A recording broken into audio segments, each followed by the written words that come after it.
오늘 우리가 거룩한 식탁에 참여하면서 우리가 주의 만찬을 대할 때 어떤 태도로 이 성찬에 참여하는 것이 좋은가? 그렇게 물었을 때 우리들은 이 특별한 식탁에 초대받은 것 자체만으로도 엄청난 하나님의 은총을 누리는 자가 됐다. 왜냐하면 우리가 누구와 함께 식탁을 대하느냐에 따라서 그 사람의 위상이 달라집니다. 사람은 누구와 밥을 먹느냐, 데일 카네기는 그런 말을 했더라고요. 결코 혼자 밥을 먹지 마십시오. 그 말의 의미는 이 세상은 혼자 살 수 없고 누군가 더불어 함께 살아가야 하는데, 그 더불어 살아갈 때 우리가 주와 함께 살아간다는 사실을 잊지 않아야 된다는 거죠.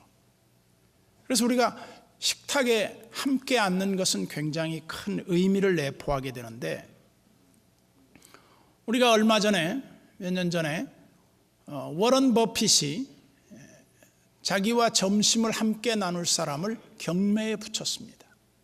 그래서 그 최고가에 당첨이 된 사람이 누구냐면 약 168만 달러. 그래서 우리 돈으로 환산해 보니까 약 27억 4천만 원 정도의 비용이 그때 당시의 돈으로 계산이 됐어요.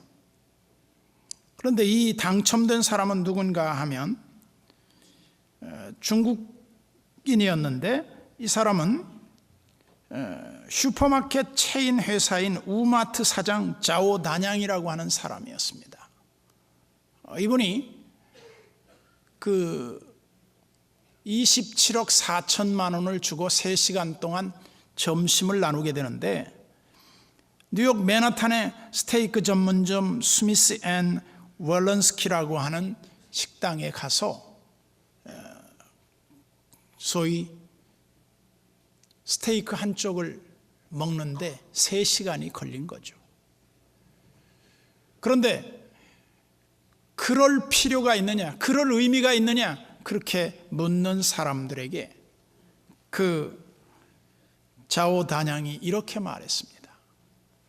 내가 버핏과 식사를 하고 중국에 돌아왔더니 내 주식이 약 25%가량 상승해서 1600만 불, 약 208억 원 이상의 주식 상승 효과를 가져왔다. 그래서 27억을 내고 208억을 한마디로 수입을 낸 결과가 됐다 하는 겁니다. 그러면서 이 단양이라고 하는 사람이 이렇게 유능한 사람과 식사 한번 함으로 말미암아 그의 주가가 올라가고 세상적인 지위가 올라갔는데, 우리가 주님과 함께 식탁에 앉는다고 하는 것은 어떤 의미를 갖게 되느냐? 이것은 영원한 하나님 나라의 영생에 초대된 식탁에 우리가 앉게 됐다고 하는 하나의 가시적인 이 땅의 특별한 축복의 상징이기도 합니다. 그래서 우리가 주님으로부터 초대받고 주님과 함께 식탁에 앉는다고 하는 이 은총은 실로 너무나 귀한 은혜와 축복이다. 그러면서 이 고린도 교회의 문제가 뭐였느냐 하면, 자칫 내부적인 갈등으로 말미암아 교회가 영적인 전투에 임하지 않고 교인들과의 사소로운 갈등으로 인해 교회가 하나님의 영광을 가리우는 잘못을 드러낸 교회로 나타났어요. 그래서 오늘 본문에 이렇게 말씀하고 있습니다. 23절에 보면 내가 너희에게 전한 것은 주께 받은 것이니, 주님이 사도 바울에게 이 성찬의 참 의미를 알려주신 이 배경이 어디 있느냐? 이건 교회 전통이냐? 아니면 사도 바울이 직접적으로 하나님으로부터 받은 것이냐? 뭐 두 가지 다 의미가 있다고 보고요. 고린도 교회가 여자들이 교회에 나올 때에 머리에 수건을 쓰느냐 마느냐의 문제로 한동안 갈등을 겪었었습니다. 그러면서 사도 바울이 그에 대한 해결책으로 여자들이 머리에 쓰지 않는 것은 하나님이 우리에게 긴 머리를 주셨기 때문에 여자들은 굳이 머리에 수건을 쓰지 않아도 된다. 우리가 성지순례 가보면 그 이스라엘 성지에 가는 곳에 어딘가 가보면 남자들이든 여자들이든 다 뭔가를 쓰라 그럽니다. 종이로 만든 모자라도 쓰라고 그래요. 조금은 이해가 안 됐지만은 뭐 쓰지 않으면 들어가지 못한다니까 쓰긴 썼습니다만 우리가 볼 때는 큰 의미가 없어요. 왜 사람들은 쓸데없는 것을 자꾸 만들까? 그런데 주님은 쓸데없는 것을 만드신 것이 아니라 우리들에게 의미 있는 것을 교훈하시기 위해서 오늘 성찬 예식을 제정한 겁니다. 그러면서 주께서 잡히시기 전날 밤에 마지막 만찬을 비장한 심정으로 그 예식을 거행하는 데 있어서 주님이 이렇게 말씀하고 있습니다. 밤에 떡을 가지사 축사하시고 이제 떼어주시는데 24절에 보면 축사하시고 떼어 이르시되 이것은 너희를 위하는 내 몸이니 이것을 행하여 나를 기념하라. 나를 기념하라. 아까도 말씀을 드렸습니다만 주님의 이 떡과 잔은 우리가 기도하는 동안에 루터교 계통에서는 뭐라고 말하느냐면 이 떡이 예수님의 살이 된다. 우리가 기도하는 그 순간 이 예수님의 이 포도주는 예수님의 피가 된다. 이렇게 가르쳤어요. 그러나 우리는 그렇게 믿지 않아요. 우리 장로교의 정통 교리는 하나님이 영적으로 이 떡과 잔에 임하시고 우리에게 복을 주신다. 이렇게 믿는 거예요. 그러면 이 떡과 잔을 대하는 우리로서는 어떻게 이것을 받아들여야 되느냐? 우리 주님이 이 땅에 계시는 동안에 그 구속사역을 마무리하시면서 자신을 항상 제자들에게 계시하실 때마다 뭐라고 말했습니까? 나는 하늘에서 내려온 산떡이다 그랬어요. 주님이 살아계신 떡이라고 하는 의미는 무슨 말입니까? 예수를 믿으면 산다, 그 의미를 말씀한 거예요. 그리고 주님을 믿는 사람은 그 배에서 생수가 흘러나오리라. 성령을 가리킨다고 말씀했습니다. 그러면 주님은 이런 은유를 통해서 우리에게 말씀하시고자 했던 그 숨은 뜻이 있어요. 우리 주님은 살을 찢기워 주시면서 우리에게 주시려고 했던 의도가 뭐냐? 그 살을 주고 우리로 하여금 그걸 먹게 하는 게 아니라 중요한 것은 생명을 주고 생명을 얻게 하려고 하셨다. 뿐만 아니라 주님은 이 땅에 계실 때 자기 자신을 깨뜨려서 대속의 피 흘리심을 통한 우리 영혼을 깨끗하게 씻어 정케하시려고 주님이 자신을 십자가의 희생 제물이 되어 주셨다. 이야말로 엄청난 은혜와 축복이다. 이 사실을 모른 채 우리가 이 떡과 이 잔을 받는다고 하는 것은 우리에게 죄를 먹고 마시는 것에 불과하고 심판을 초래하는 것밖에는 되지 않는다. 그래서 어떤 사람들은 이거를 잘 모르고 먹고 마심으로 말미암아 자기의 죄를 먹고 마셨다. 그래서 가끔 제가 유아실에 있는 엄마들에게 부탁을 합니다. 이 성찬 예식의 떡을 애들이 달라 그럽니다. 그러면 그걸 엄마들이 떼주면 안 돼요. 물론 모르고 먹는 거 무슨 잘못이 있겠느냐, 그럴 수 있을진 모르겠지만, 제가 그런 오해를 하지 않기 위해서 오히려 그 엄마들에게 따로 떡을 준비하게 하고 따로 음료를 준비하게 한 적이 있었습니다.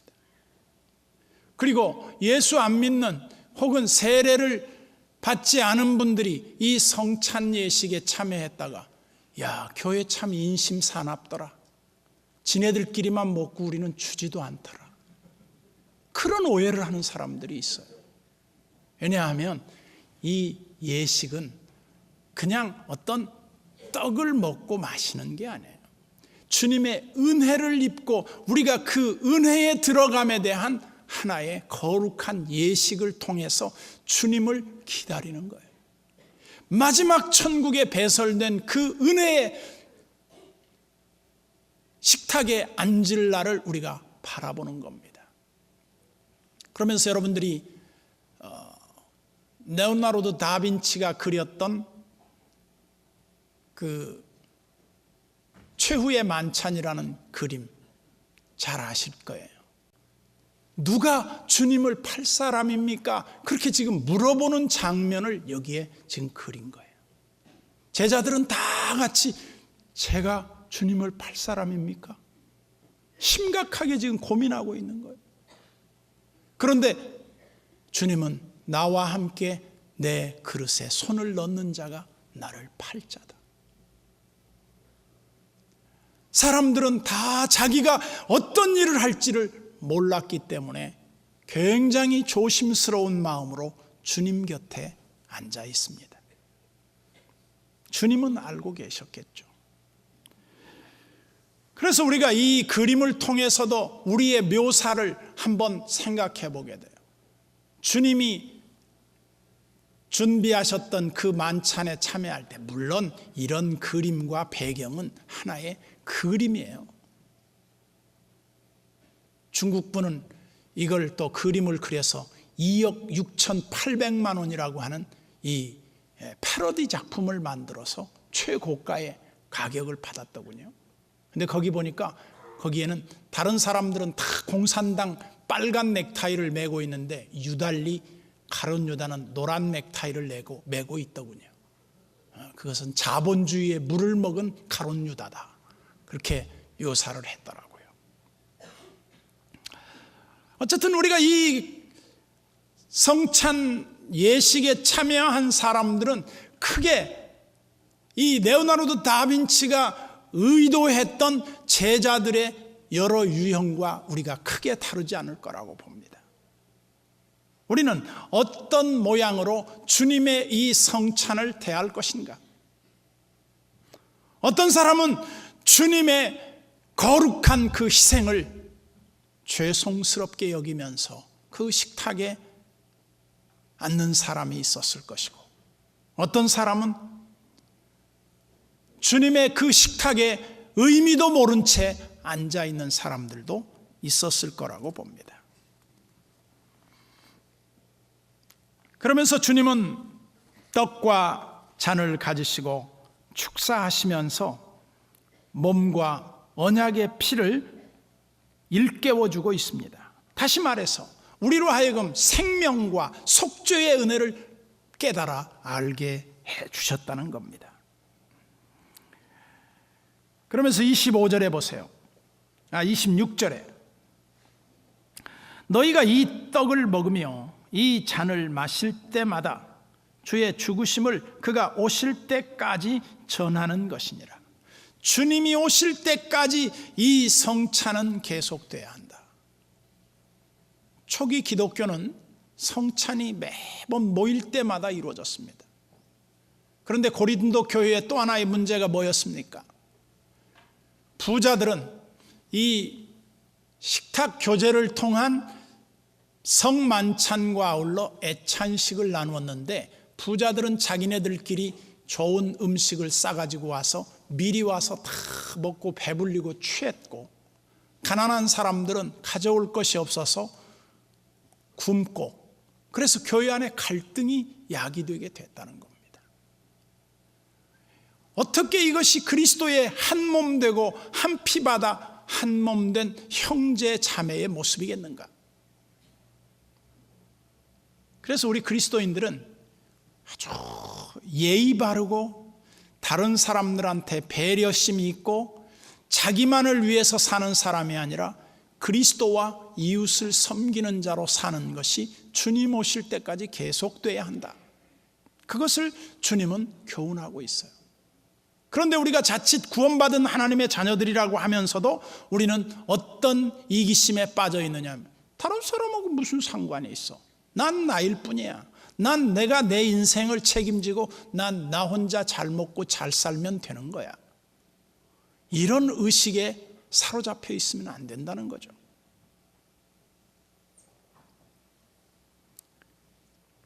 그래서 27절을 다시 보겠습니다. 그러므로 누구든지 주의 떡이나 잔을 합당하지 않게 먹고 마시는 자는 주의 몸과 피에 대하여 죄를 짓는 것이니라. 여기 주의 몸과 주의 그 피에 대해서 죄를 짓는 것은 무슨 말입니까? 예수님을 욕되게 하는 것이다. 그거예요. 주님의 거룩한 그 희생을 무가치한 것으로 만드는 죄를 범하는 것이다. 이런 사람들은 결과적으로 자기 스스로를 심판하고 있는 것이다. 그래서 어떤 사람은 그것 때문에 아픈 사람이 있고, 어떤 사람은 그것 때문에 병든 사람이 있고, 어떤 사람은 그것 때문에 죽은 사람들도 있다. 아니, 이렇게 거룩한 예식이 왜 그토록 잘못된 예식이 되어버렸습니까? 주님의 이 거룩한 성찬을 모독하는 그런 행위로 인하여 이런 일이 발생했다고 하면 우리 시대에 우리는 그런 일을 해서는 안 된다 그거죠. 그러면서 28절에 보세요. 사람이 자기를 살피고 그랬어요. 여기 정말 중요한 게 뭐겠습니까? 자기를 성찰하는 거예요. 성찬에 참여하는 사람들마다 내가 혹시 무슨 악한 행위는 없었나? 내가 어떤 형제에게 잘못된 것은 없었나? 내가 주님의 뜻을 지금 고의적으로 이행하지 않고 있는 것은 없었나? 그걸 살피는 거예요. 그리고 나서 이 떡을 먹고 이 잔을 마셔야 된다. 그래서 우리가 그리스도의 그 고난의 참 의미를 모른 채 성찬만 받고 이 떡과 잔을 대하는 것은 주님이 세우신 그 거룩한 예식에 반하는 것이다 그거예요. 잘못된 거라 이거예요. 그래서 예수 믿는 우리들은 습관적인 죄를 벗어나기 위해서 형제를 미워하는 것, 누구를 시기하는 것, 누구에 대해서 곱지 않은 그런 마음을 갖는 것, 이거 다 나쁜 죄라는 겁니다. 이런 걸 다 예수 안에서 버려야 할 죄라는 거예요. 그래서 시인은 그렇게 노래한 적이 있습니다. 내가 하나님의 낯을 피하여 어디로 가오리까? 내가 바다 끝에 가서 자리를 펼지라도 주께서 거기 계시며 주께서는 나의 앉고 일어섬을 다 아시나이다. 그러면서 마지막에 뭐라고 고백합니까? 시편 139편 맨 마지막 절에 보면 이렇게 말합니다. 내 속에 무슨 악한 행위가 있나 보시고 나를 시험하사 내 뜻을 아시며 나를 영원한 길로 인도하옵소서. 그랬어요. 인간은 이기적인 욕심에 사로잡힐 수 있습니다. 인간은 주님의 가르침과는 상관없는 자기 자신의 사고에 빠져 있을 수 있습니다. 그러나 주님은 우리에게 권면합니다. 이 떡과 잔을 받기에 합당한 삶으로 살아야 할 책임이 우리에게 주어져 있다. 그것을 잊지 말아라. 그리고 그리고 29절에 보면 주의 몸을 분별하지 못하고 먹고 마시는 자는 자기의 죄를 먹고 마시는 것이니라. 인간이 거룩한 이 예식을 욕되게 하는 것은 결국은 자기의 심판을 자초하는 것이다, 그거예요. 그래서 분별력이 필요합니다. 우리가 성찬에 참여하는 좋은 태도, 첫째는 주님의 그 구속의 은혜를 감사하면서 참여하는 것. 두 번째는 성찬을 통해서 우리 성도들과 모든 세계의 모든 믿는 사람들은 하나의 공동체라는 의식입니다. 그래서 한 피바다 한 몸 이룬 거룩한 지체의식을 가지라는 거죠. 그리고 무엇보다 성찬을 통해서 우리가 먹고 마시고 난 그 이후의 삶은 그리스도의 오심을 전파하는 증인 공동체로 살아야 한다. 그것을 우리 주님이 친히 가르쳐 주셨다는 거예요. 사도 바울이 그것을 우리에게 일깨워주고 있는 겁니다. 그래서 우리는 나 같은 죄인에게 베풀어 주시는 이 큰 은혜를 입은 하나님의 백성들로서 이 떡을 먹기에는 우리는 다 자격이 없습니다. 하나님의 이 은총을 누릴 자격이 없어요. 그래서 우리는 이것을 주님 앞에 감사한 마음으로 받는 거예요. 네, 감사히 받으면 버릴 것이 없어요. 그리고 우리가 이것을 받기 전에 내가 여전히 죄 가운데 있다면 회개하고 이 잔을 받는 거예요. 이 떡을 받는 거예요. 그리고 이 떡을 받은 이후에 우리의 삶은 개선되어야 돼요. 지난날의 죄와 허물에 물들어 있던 우리의 삶을 단절하고 거룩한 부름에 합당하게 우리의 삶이 부르심에 합당한 모습으로 바뀌어져야 한다. 그러나 어느 누구도 이에 대해서 나는 그만한 자격이 있습니다, 그렇게 말할 사람은 없습니다. 그래서 우리는 우리 자신을 살피는 거예요. 또 주님, 제가 주 앞에 어리석게 범죄했습니다. 주님의 이 떡을 먹고 이 잔을 마시기에는 너무나 부족합니다. 그럼에도 불구하고 주께서 우리에게 베푸신 이 은혜의 식탁에 초대해 주시니 무한 감사합니다. 그래서 자기를 살피고 이 떡과 이 잔을 받으시기를 주님의 이름으로 축원합니다.